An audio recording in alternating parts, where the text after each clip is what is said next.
And we're beginning. A quick announcement. So obviously today and Wednesday, I'm going to try to get through as much digestive as possible. That's the first big thing. Second, uh, the next week is we have a full week next week, a full week the week after that, and whether or not we have to do the last day, I don't know. The But on Wednesday, I will. We've got a family thing. I have to go to something. I have to be off campus that day, and so and I always keep the two sections here at the same time. So I'll pre-record a lecture for that section and distribute it the way I usually do YouTube for both. So the Wednesday, we've got plans Wednesday afternoon. You don't have to worry about me. To me, it'll be nice weather. It'll be sunny. You can sit outside. That kind of good stuff. That's the way I look at it. Well, hello, stranger. How'd you do? We had fun. I got you. Very good. So that's the other thing that's on the agenda. I figured I would tell you about in advance. So announcements are done and through. Let's begin. Let's see. Here we are. So today we're covering the stomach and the pancreas, and as much as I can get through, because it sort of dovetails into the small intestine. So I mean, we're trying to get this all. I have to do some of the anatomy, so I don't know how much you had digestively with Dr. Robbins, but we'll do it my way and see what comes up. Okay, we're starting here with the stomach. I just want to make sure you don't have any messages like that. The stomach is interesting, isn't it? It's more than you think. Empty, it's probably about 2 ounces. Filled, it could be a gallon. So it has an immense amount of stretchability. Because of that, and again, it's this repetitive concept I've been harping on since many of you have me for AP1. To get things that you have to have things that expand and contract. And so they have pleats. They form as they begin to contract, the structures pleat. And those pleats on the interior effectively become ridges. And you'll see this in the bladder when we get there, and urinary, not, in the next big chapter that we do, and they're called rugae. The same thing with the brain, folding and having those convolutions.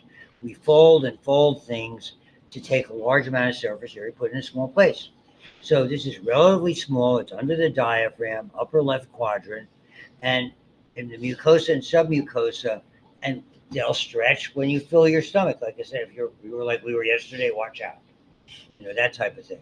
There are also a lot of people with alcoholic beverages. Not my wife and I. We hit the hard stuff. Pepsi. I know. She was driving and I had to navigate, so we need to both have our wits about us. So, rugae, as they're pronounced, are like, and the beauty of them is those ridges play a pivotal role in the main main function of the stomach, which is a big mixing bag. No other way to express it. Okay, is there some chemical digestion that goes on there? Yeah, but it's mostly mechanical digestion. It's a big bag. We fill it with food. We mix in some fairly strong hydrochloric acid. This is the first time that we add an enzyme to start breaking down proteins called pepsin. We add another enzyme to keep breaking down the fats called lipase. And other than that, it mixes.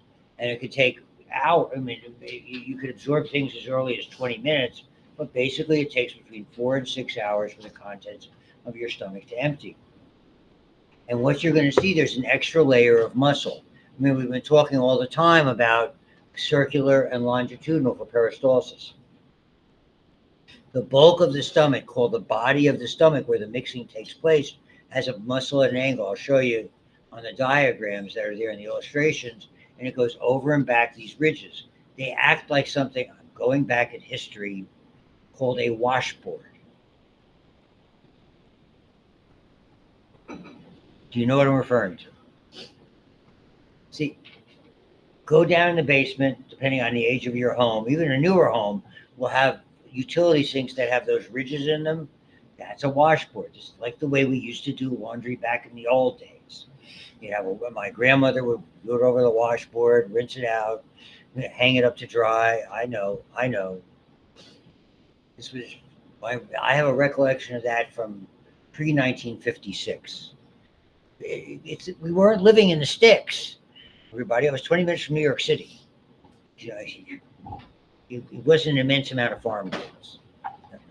Just say, a little history wouldn't hurt you. The kind of household I grew up in, my mom for her 20th anniversary, my dad got a refrigerator. I said, a refrigerator? She goes, it's the best gift ever. She wanted a big, we had one of those little refrigerators. Finally, we could afford a big one. See, Ruth, I remember. Okay, the stomach.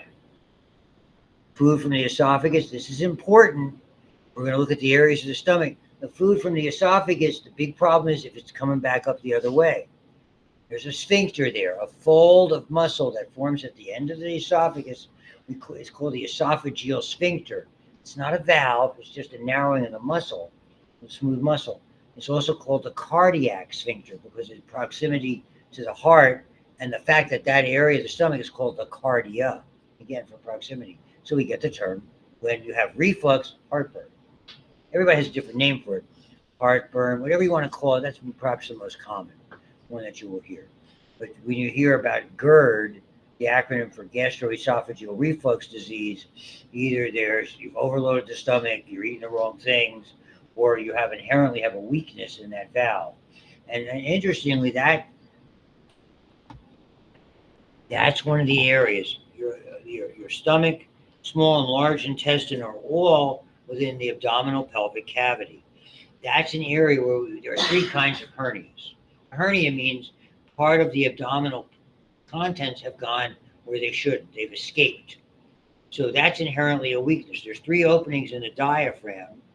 The esophagus penetrates it, the stomach begins. Inferior vena cava coming up, aorta coming down. Other than that, it's totally intact, separate. If you have a weakness there, part of the stomach kind of comes up. It's called a hiatal hernia. That is called the esophageal hiatus anatomically. So when you hear the term, the hiatal hernias can happen in babies who can be born with a weakness, or like for my dad who got it, in his 60s, and rather than even contemplate surgery, just dietary controls. That's one.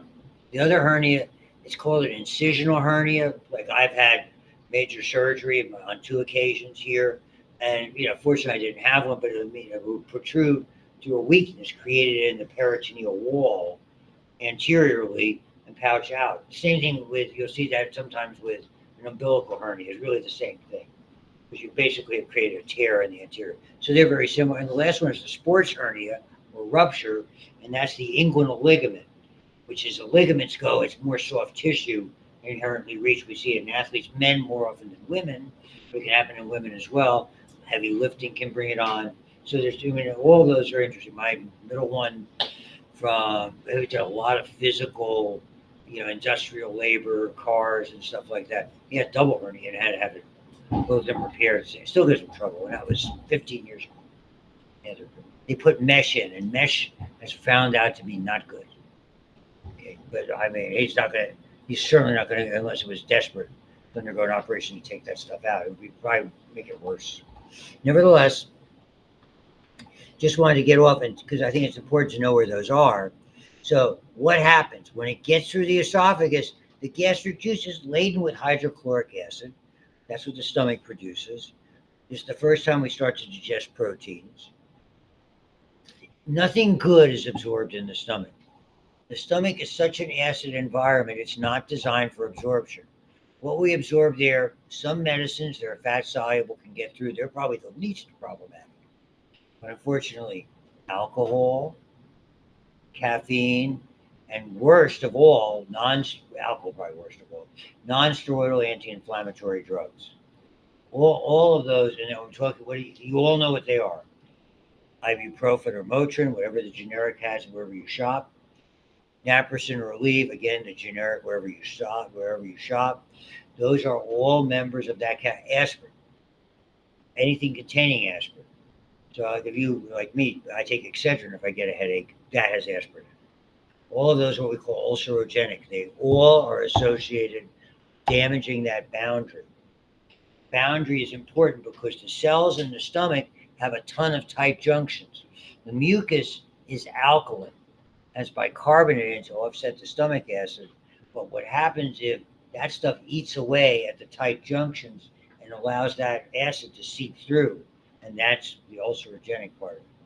I got it from stress, which increases stomach activity. Your parasympathetic goes haywire. I got it from headaches that I was getting from the stress, gobbling down non-steroidal anti-inflammatory drugs. The only caffeine, like going out of style, things with caffeine, like chocolate, like, you know, that type of thing. I'm a chocoholic, confirmed. I'm Lou. I'm a chocoholic. I've been sober for no years because we had chocolate yesterday. I may even had a piece of chocolate this morning. So I have not been sober at all from chocolate. And what the only thing I didn't indulge in was alcohol, thankfully. I didn't have an alcoholic drink for 15 years when this was really flaring up. That's why we went to the shower and had Pepsi. We don't drink ordinarily. Okay, and that's the limited absorption. That it has that oblique muscle. You're going to see it. You're going to see the names of the region. Cardia, near the stomach, has the sphincter. A dome-shaped area that sits up here. It kind of looks like a letter J, maybe about a foot long when it's empty. Sits under the dome of the diaphragm, so it has a dome-shaped top. The uterus has a dome-shaped top. We use the name fundus for both. Inevitably, the context, when we're doing repro, we'll talk about the fundus and the uterus here doing digestive. So context tells you what it is. Temporary food storage, air. The body is the big part where all the mixing goes on. And as it narrows, it starts with something called the antrum, which is like the top of the funnel as it narrows. It goes to the pylorus. It's very turbulent there. Okay, and eventually there's another sphincter, a narrowing, a valve, smooth muscle that only allows little half teaspoons full of the food, this pasty material called chyme, CHYME, which is very acidic, very concentrated. It's like a white pasty substance, and it's so nasty, so to speak, with acidity. As it shoots through, there's only little bits, because if it shoots through too much, there's not enough alkalinity. The digestion is all about pH. Stomach is acid, small intestine is alkaline. Part of what your pancreas makes, part of what their lining mucus cells make, are bicarbonate-laden materials. And what they do is they neutralize that chyme as it comes out. So only teeny tiny spurts, half teaspoon, 3 milliliters. But uninitiated 5 milliliters to a teaspoon. Not a mini squirt. So here's what it looks like. These are the rugae. Here's the body where most of the mixing and you can see this underlayer muscle. You have the outer circular, and then you have the circular, and then you have the longitudinal for peristalsis. But for the over and back mixing over these ridges, you have the oblique muscle. So it's really neatly designed. So cardia, fundus, body. It's got a greater and lesser curvature. This goes to the liver. There's a special layer that you probably get in anatomy called omentum, which is like a mesentery layer with blood vessels and nerves. And then there's another called a lesser omentum, and then hanging down from here like an apron covering the abdominal contents. Very important surgically. It's called the greater omentum. And it's like when you, I should, but I don't, wear an apron to cook. I want my Iron Chef apron. A cleaver.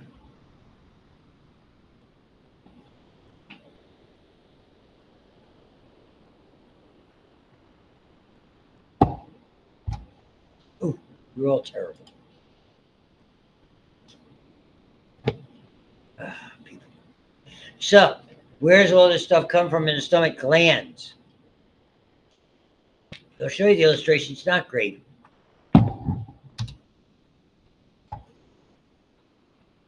They're not this big. They're almost like tiny openings. Like somebody took kind of a thick safety pin and punched holes in the stomach. If you ever go to the grocery store and look at cow tripe, okay, not that I'm inclined to eat that, some people are, okay, offal, OFFAL, that's inner.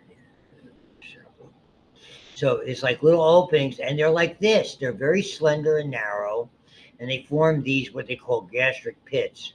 And all of these cells are gastric. They can constitute what's called gastric glands.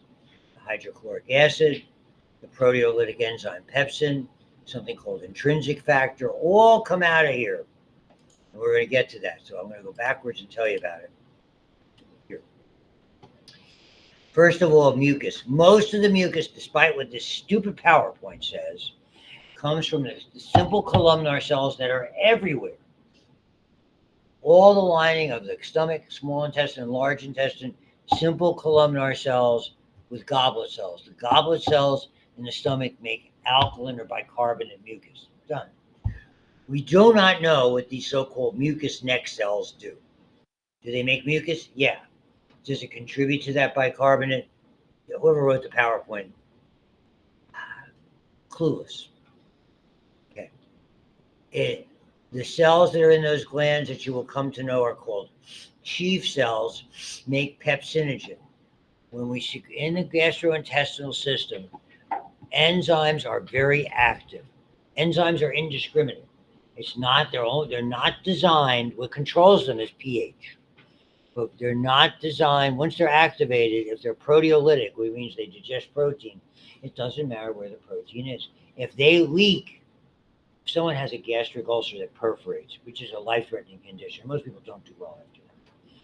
It's leaking hydrochloric acid. Imagine that in your insides, pH 1, pH 2, hydrochloric acid, ouch. And these enzymes, and the enzymes gobble up anything that comes inside, because your internal organs are made out of what? Protein. It's not, it's very non-specific. It's not, I'm a pescatarian. I only gobble fish proteins. Not these. They are proteolytic, and that's one of the great problems with a condition called pancreatitis.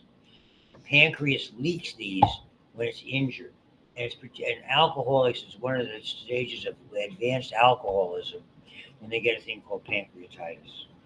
And if they don't start, because they've overtaxed their pancreas so much with alcohol that it begins to leak. My first wife got a case of pancreatitis, and she didn't drink at all, from having a tumor on the undersurface of her pancreas, benign tumor turned out, removed. And maybe I told you,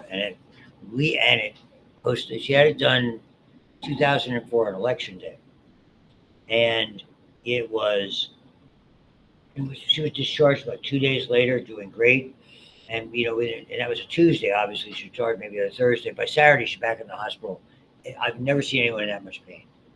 Because what happens is these enzymes would ooze out into the intestinal cavity. It would start gobbling up other organs, and she would just go, oh.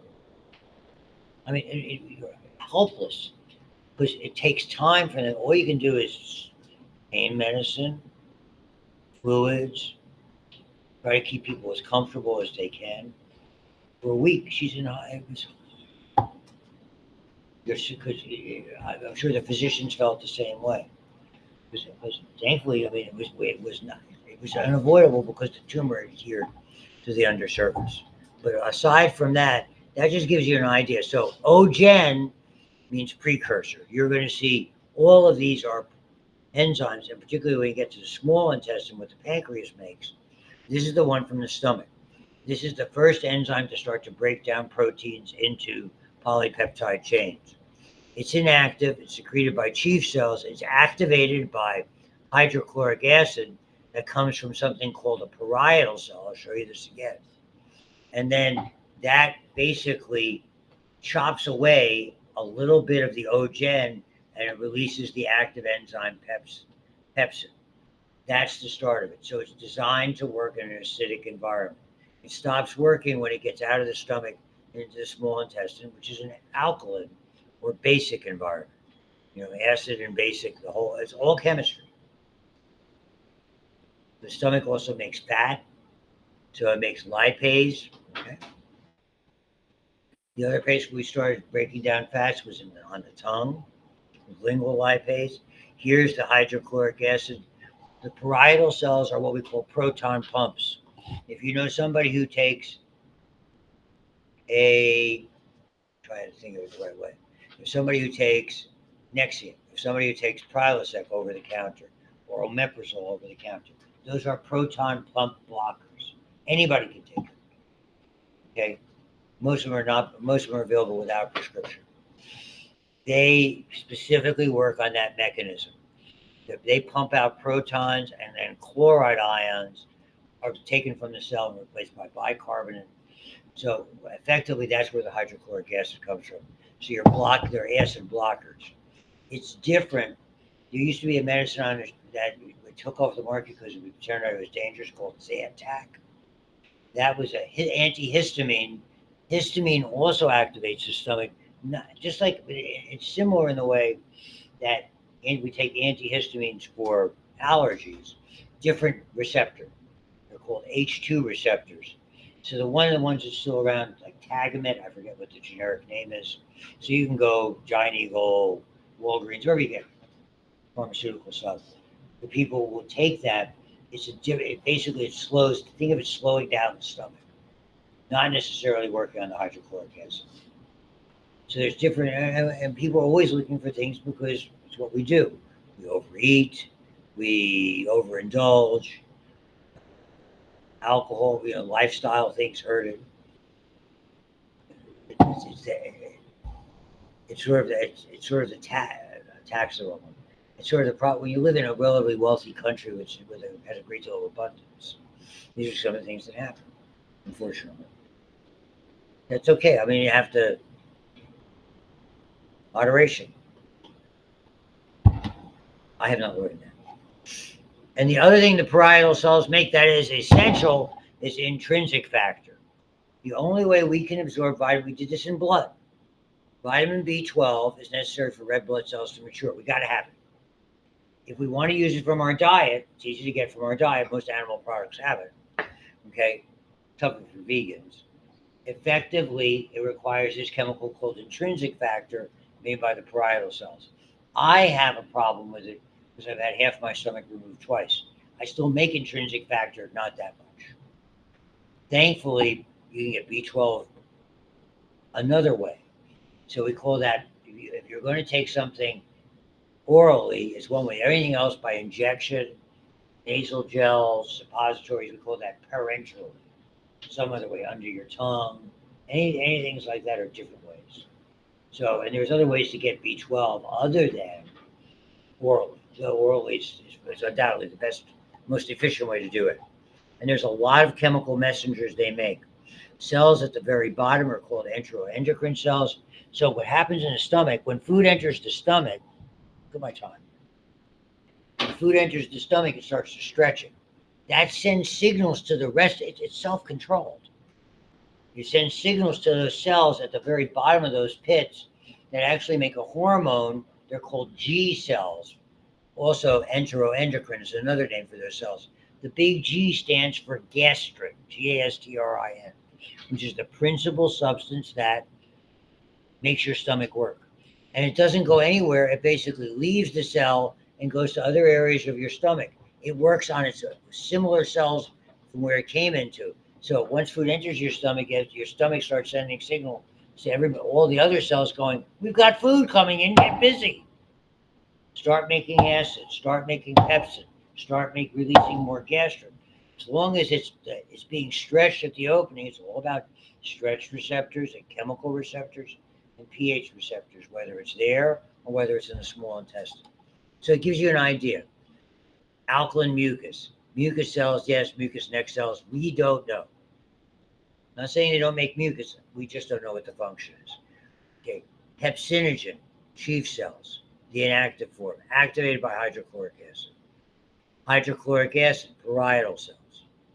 The enteroendocrine cells, again, the big G, you'll see that in my handout, stands for gastrin and the intrinsic factor. So here they are. These are the regular lining cells. They're these are the mucus cells that make the alkaline mucus. Again, these ones in yellow, the mucous neck cells, not clear. You want to believe this author? Go ahead. I'm not going to ask you about it anyway. These, you can see them over here. There, you can see the different structure. These are the proton pumps. These are the parietal cells that also make the intrinsic factor. These are the more traditional columnar cells, the chief cells that make the pepsinogen. And way down here at the bottom are enteroendocrine cells. So the hydrochloric acid comes into here. The intrinsic factor into here. The pepsinogen, soon to become pepsin, goes into here. The enteroendocrine, remember, endocrine goes directly into the bloodstream. They don't go in that little duct. That's an exocrine gland.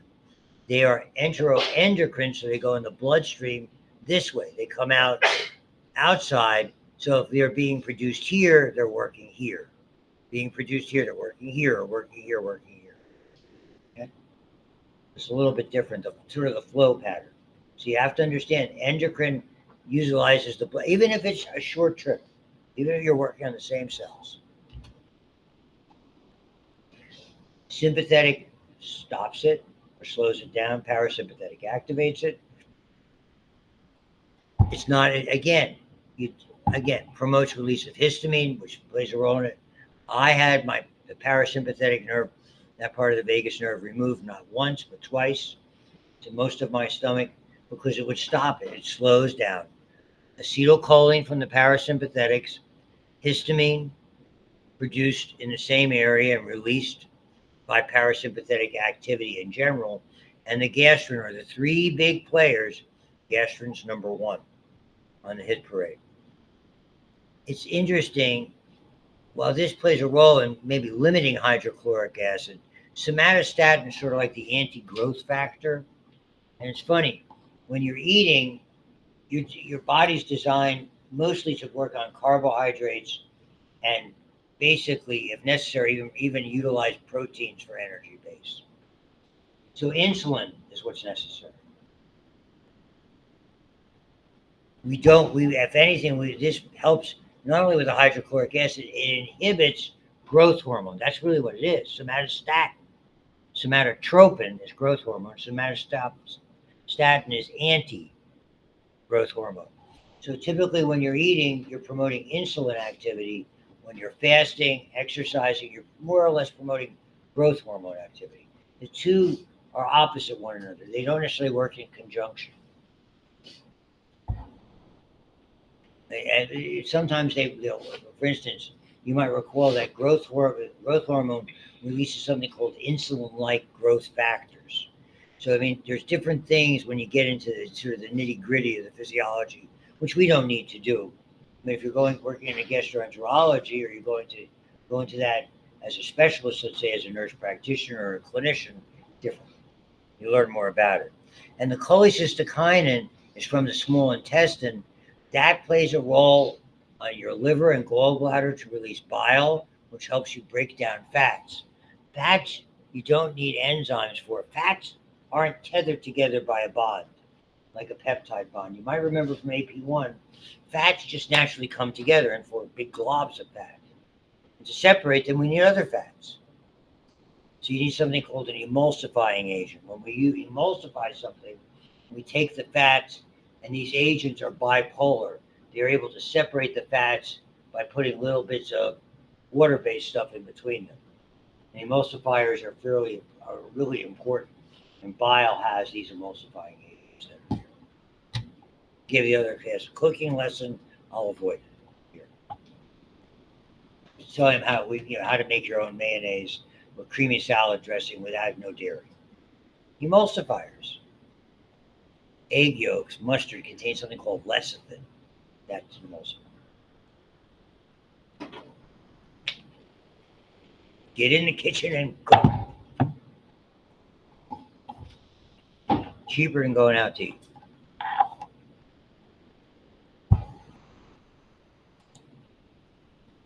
And my wife's on an austerity drive. Since I'm not working in it during the summer, we're getting lean and mean with expenses. I'm drawing a line at losing toilet paper. feel that's not appropriate. Everything else, I just gotta wash the paper towels and dry them. I can see it.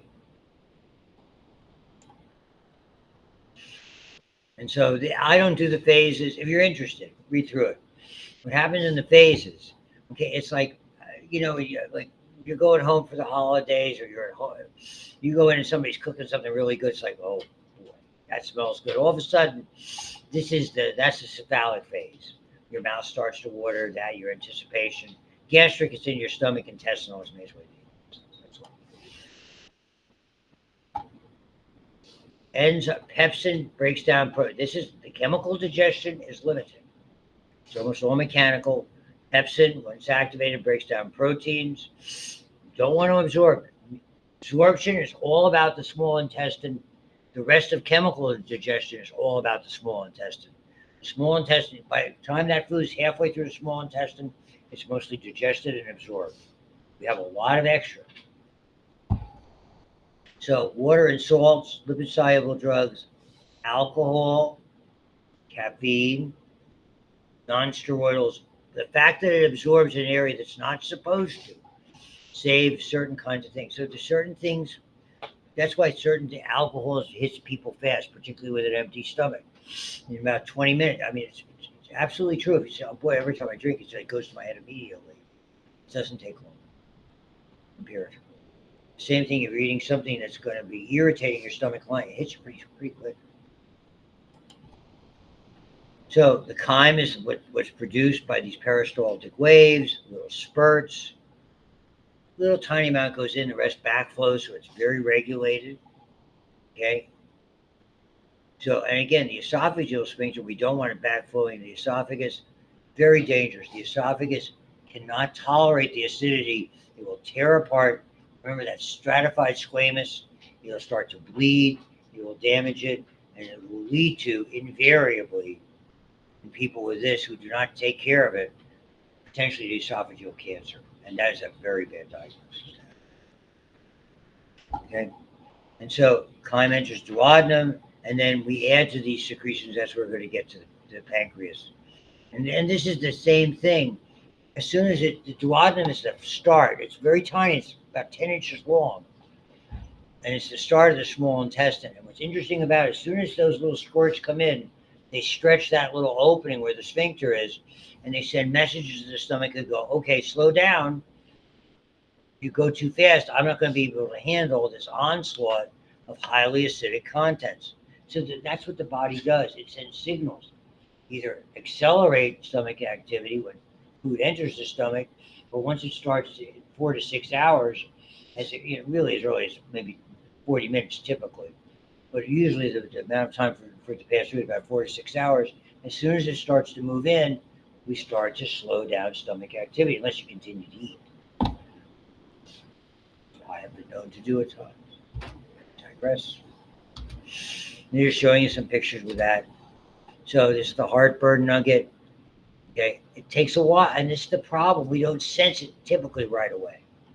And so surely there's been times when you've eaten too much and you felt bloated, or you just didn't feel right. I mean, all of this depends on a lot of different things. What you eat is stuff that's naturally irritating. If you're prone to this esophagitis, you have to be very cautious. Antacids may provide relief. They are not the answer. So typically, if it's either a structural problem that needs to be corrected, hopefully not, or it's lifestyle changes and diet changes, hopefully so. Small meals. People, you ever see the pictures of the old Roman Empire where they would eat lying down? This is not a good thing. So if you're going to a Roman dinner banquet, there's the temptation to lie down. There was a famous college movie that had something called a toga party. No idea what I'm talking about, do you? Oh, spare me. And so avoid all those things if you can. And then look, nicotine's in there, caffeine. The exception of nicotine, I would say, it's the old story. Moderation is fine. I'm not preachy about it. We drink very little, but I'll be the first one to tell you when we were in Cancun eating this wonderful food we had at our hotel. We were washing those down with margaritas. It probably made it taste better. I'm not being preachy about it. Goodness, my children wouldn't talk to me. My daughter's making cocktails with vodka, coconut rum, something else, and pineapple juice. I have no idea what it was. It looked like it would knock me over. Party at Mal's house. Okay. So vomiting is just that. Basically, it's vomiting is a reflex, protective. Sneezing, coughing, vomiting. If you put too much in, overstretching the stomach rapidly, this is its response. And particularly if there's toxins associated, we know about things, motion sickness and things like that are a little bit different. I'm not going into the mechanics of it. Last topic for today, the pancreas. It's a double duty gland. We've already covered endocrine. Endocrine is glucagon and insulin. The beta cells, they're sort of on the exterior. If you think of the pancreas, glandulally speaking, it's got a big head and a long tail, and it has a small bowel, the duodenum, the first part of the small bowel, only about 10 inches long, wraps around it. Very unimpressive. If you see it in a cadaver, if you do it on like a dissection we do here, like a fetal pig, or something a little small like that, you won't even, you'll like, what's this piece of tissue here by the bowel? It's that unimpressive, but that you can't look at that. Okay, so the outer cells that are out here on the boundary, that's the insulin and glucagon, that's exocrine. The cells that are on the interior feed into something called the pancreatic duct that feeds into the duodenum here by the single most important place in your digestive tract called the common bile duct. It takes liver and gallbladder, it has bile, it has pancreatic juices, they all feed in here. If you don't have one of those, you're no longer able to orally gain nutrition. You're going to have to either tube feed you, not even tube feeding you, you have to insert a tube lower, or do strictly TPN, total parenteral nutrition. We used to say feeding people intravenously. It's not a long lifespan. The reason I know so much about it, before I could have my second ulcer surgery, we had to determine that my common bile duct was still functional. If it was not, unlikely, since this was 25 years ago, that I would be conducting this class, because the survival rate of the procedure they would have to do is not that long. But good news, you're stuck with me for at least like another 3 weeks. And then, oh, you'll miss us. Not a prayer. Pass by me in the hall, I'll go, I have no idea who this person is. In the back of my mind, I've seen them before, but I don't want to acknowledge them. They might stop and chat. But I digress. So it's an exocrine gland. Secretes stuff. Okay, pancreatic juices. The opposite. It's full of bicarbonate to neutralize the acid. It's full of water to dilute how concentrated the chyme is. It's filled with inactive enzymes that are going to be activated as they make their transit way into the duodenum and the rest of the small intestine. The cells are called acinar cells, the bulk of the pancreas. Insulin and glucagon, there's not a whole lot of cells that make that. And they have tiny ducts, so that's why they're an exocrine gland. And they join that, the pancreatic duct and the common bile duct. Generically, we always called it the common bile duct for both. Now they have another name for it. They call it the hepatopancreatic ampulla of Vader. Not Darth, but another Vader, no doubt. This one with a T. And they have a sphincter that controls it. They had to give that a name. I'm not going to ask you about it. Called the sphincter of Oddi. These are names we had to remember. Okay, not that much fun. But if you get somebody who's into the name thing, watch out. So here's what it looks like. Here's from the liver and the gallbladder in green, bile to help digest fats. From here, pancreatic juices. They come in here. There's even a lesser duct that does some of it, that can try to cover some of its activity. Below it, a lesser pancreatic duct. And the sphincter is sort of right in here. So these, like I said, on the exterior, there's limited areas where you would see insulin and glucagon, because it's going into the bloodstream, it goes out this way. But everything else, this becomes the pancreatic duct. And basically, there's a minor opening here, the major opening here. Here you have the gallbladder, which we're going to get to next time, and the passageway for the bile entering it. And this is the pancreas. I mean, this is the, I beg your pardon, the duodenum. Very small. This is only 10 inches, so you imagine this is 6 inches, 8 inches. Not terribly impressive. That's there. So understand that. Once it gets past here, the rest of the small intestine probably occupies 20 feet. Like I said, about a third of the way down, it is now pretty much everything is chemically digested and absorbed. The small intestine completes chemical digestion and the vast, vast, vast majority of absorption. Very little occurs after that. The large intestine basically is making whatever you're going to excrete, whatever the feces are, the right consistency, or maybe making some vitamins, some water, some electrolytes, but nothing you can't live without. So the small intestine is essential, but they gave us a lot of it. What they did for me, up here's my stomach, they had removed half of it twice in a 7-year span, and took this, would be called the jejunum, Jejenum. The second part, which is about 8 feet long, and created and attached this up to my stomach and created a new opening to bypass this where the ulceration, where my ulcers basically had created damaging here. I had an opening right above this, initially of about 1/8 of an inch. Meant I had to spend like 6 months drinking only clear liquids. Try 6 months of water and, Ensure, that type of stuff. I'll say, when that stuff tastes good, you know you're sick. So it contains, now we're going to start with the starches again. We haven't touched the starches since salivary amylase. They're getting worked on there.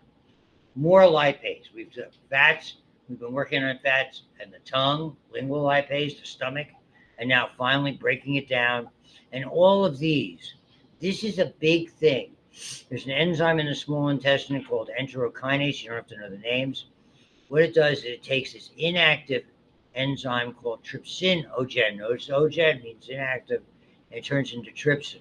Trypsin then activates these other guys, chymotrypsin, carboxypeptidase, and all of these are inactive. It's like a chain reaction. They start steadily breaking down proteins, eventually to the point, and we're going to see next time a little bit, those villi, those finger-like projections in the small intestine. We really look at it next time. And around them, they have columnar cells that have microvilli, teeny tiny little fingers that have what we call brush border enzymes. That's where they take peptides and turn them into amino acids, where they take lactose and turn it to glucose and galactose. The final steps are what we call brush border enzymes. So they're there in the cells that are part of the lining. And the two big hormones that come from the pancreas, one is called secretin. That, as soon as that duodenum gets stretched a little bit, as the stuff shoots in, it basically is sending a signal to make the water, the bicarb, all those precursor enzymes. It's also sending signals to the stomach, slow down, incoming. Don't come in, don't bring it to us too fast. The cholecystokinin, yes, it works on the liver and the gallbladder, but it also basically tells the stomach the same thing, and it works on the pancreas as well. They all reinforce each other on top of whatever activity the nervous system has. And we ended here with this slide, so I'm ending it with you. It's not that important. And we're going to start here talking liver, gallbladder, small intestine, and large intestine. We may even get it done on Wednesday. Thank you.